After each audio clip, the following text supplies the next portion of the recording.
حسان لا تمسح لا تمسح. واحد دم بابا. بابا هاي كل ما نجي زاخو هيك يصير.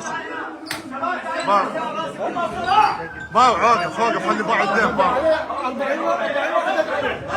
كل سنه بزاخو هيك يصير.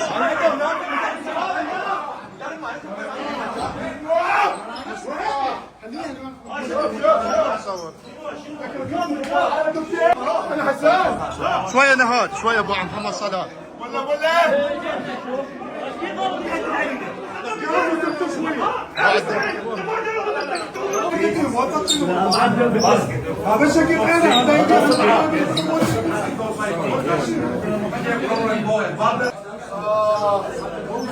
واقف خلنا طالع.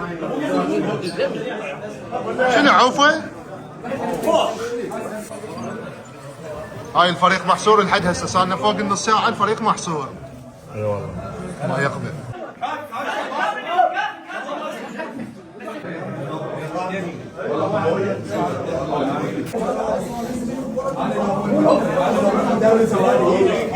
باللي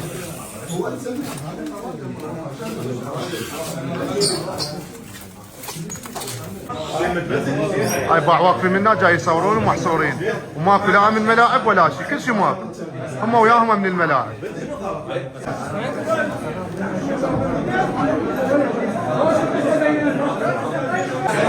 هي بالنسبه لي يعني هي صارت توصل 40 50 واحد جو علي بالدونكيات.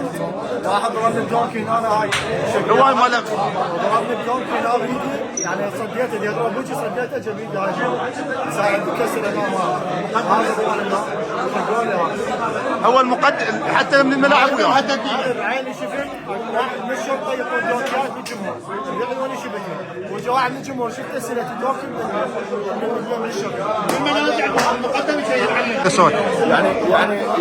يعني بس سؤال يعني احنا ابتلينا اللي عندنا نادي الشرطه هاي كل موسم يصير بينا هيك يعني احنا نطالب اداره الشرطه انه تسوي اشد عقوبات على اللي صار ويانا يعني لاعب حسان ضرب بعينه انا ضربت برجلي على ميت انضرب يعني ماكو شيء هي الرياضه غير الوطن واحترام هاي احنا كل موسم نعاني من جمهور نادي زاخو ان كان بالقدم او بالسله وماكو اي حساب نتمنى من اداره الشرطه انه يشوف لنا حل هذا الموضوع حتى الاتحاد العراقي يعني كل سنه لا عقوبات ولا شيء.